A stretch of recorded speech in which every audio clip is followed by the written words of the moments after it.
of your mom in her 20s. So in today's episode, I am going to share the slight edge. The mental shift that I experienced once I read this book.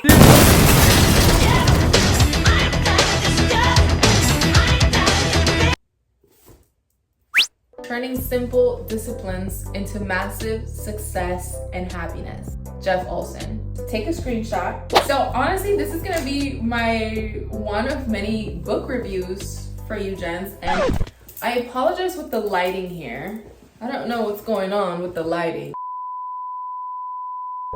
Cameraman, did it fix it? So I'm not gonna read you the whole book, but I will cover nuggets that align with me. Again, that's your invitation to read the book for yourself. Okay, one of the biggest takeaways that I got from chapter 1 is this quote that says, "Your philosophies creates your attitudes, which creates your actions, which creates your results, which creates your life."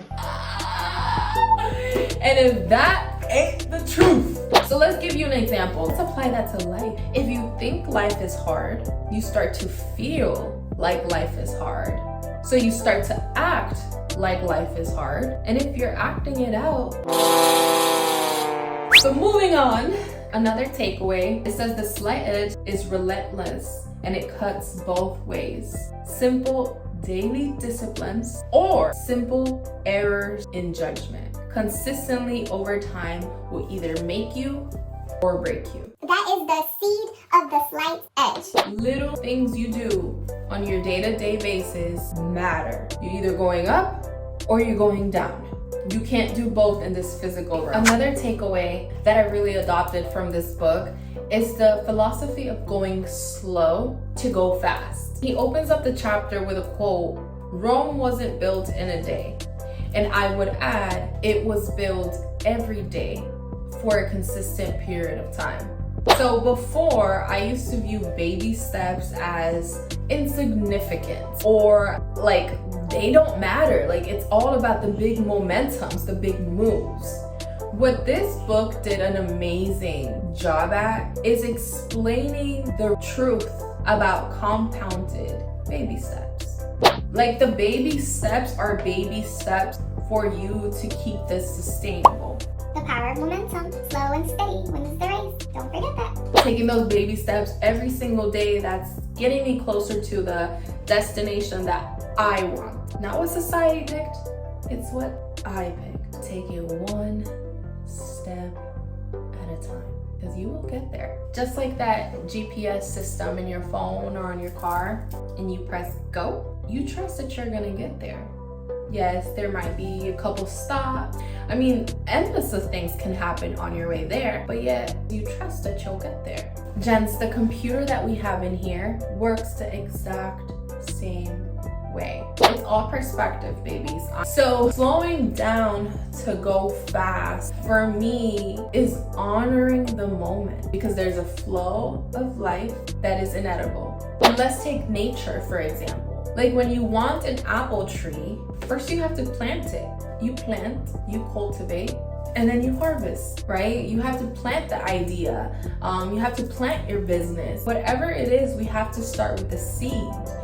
With this instant gratification generation that we're being raised in, instant microwave, instant download, instant delivery, has a tendency of neglecting the cultivating part, which is the watering of your seed, which is the, sunlight of your seed, which is the getting enough air and oxygen. Gents, Life is not a clickable link. It doesn't work like that. The best things in life will take time for you to cultivate.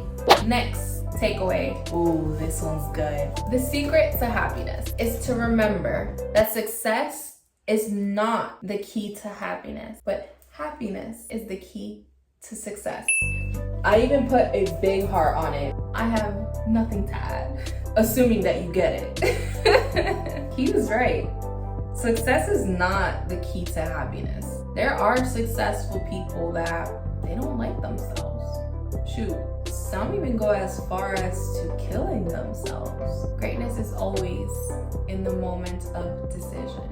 I'm grateful to be where I'm at right now. So grateful to be able to look myself in the eyes and be proud of who's staring back at her. So the first part of this book, it's really more so for you to understand the philosophies, the mindset, the mental endurance that you're going to need to live the slight edge. Also, part 1 does a really good job at putting a mirror to your face and asking you the hard questions. Like, it starts to question your internal dialogue. Reading this book really made me look into it with a microscope. I'm not saying I have it all figured out. I definitely don't. Like Tony Robbins said, we are all in Earth School. But it definitely gave me a slight edge. Because if you surround yourself with anyone, you're also surrounding yourself with anyone's trash, and vice versa. What could be gold to you can be trash to them. I am just the messenger here. Part 2 of this book is going to be more about training you, like actually doing the work and measuring yourself and seeing where you're at, because we're all using the slight edge, whether we know it or not. Check this out. Mastery begins the moment you step onto the path. Failure begins the moment you step off. Isn't that refreshing? It is failure if you hop off, but I do want to point out something that he did as well. It's not failure if you know how to course correct. Even if you don't completely hop off this train for a new train, it's about learning how off rail you're going. So it's the constant course correction. There's a lot of instances where students pursue a career and in the middle of the career, they're like, this is not aligned with who I want to be, and you step off. I don't believe that's failure. It might actually be a start to a path of mastery. I'm a firm believer that you're not going to know how to course correct if you're not actually on the field. He uses a rocket example in the book, and I'm gonna let you read that for yourself. Knowledge without practice is useless, and practice without knowledge is dangerous. So that's just gonna tie everything with a bow. So yes, you need to get on the path, right? Like, immerse yourself in that cultivating season of your life and apply the knowledge that you've been learning. How can you show up as your best? How can you show up to practice better than last practice? Because if you just show up without any intentional course corrections on where you want to go, how fast you want to go, it's like you're kind of just practicing unconscious. And that's a whole conversation within itself that we can go in a rabbit hole. I'm just trying to keep the main thing here. You can't expect yourself to find any of those answers without giving yourself a chance to try. You might still be in cultivating season. Every time I open the book, like a new gem. This is just amazing. My biggest takeaway is to keep moving forward. Keep progressing your life. Keep moving your feet. Don't stay stagnant. I do want to say that because of this book, it has allowed me to honor where I'm at right now. I also find it very freeing. I get to pick the philosophies that I want to entertain and release the ones that no longer serve me. I just thought that was so beautiful. Again, gens, you should be learning something every single day. If you're not, I'm not here to judge. All of these things are nothing that I've made up. Again, I highly recommend you to get the physical copy because at the end of the chapter, it will have some like journal entries of what you've learned. So the last couple takeaways from this book, because I can geek out for hours here. And I guess I'll just close off with this. Probably have to zoom in here.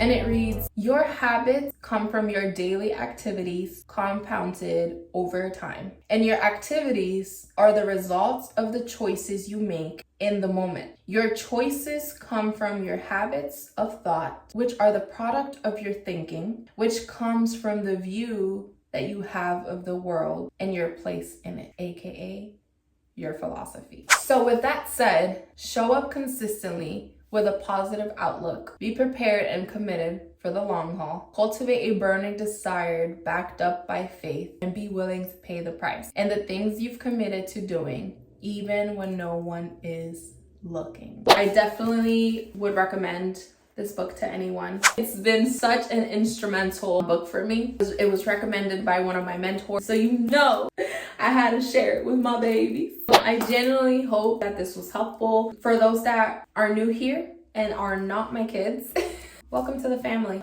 I love you so, so, so much. Thank you so much for watching. Y'all, this lighting is like crazy. Ooh. Ooh. Ooh. No. Okay. We're gonna take dance classes, don't worry.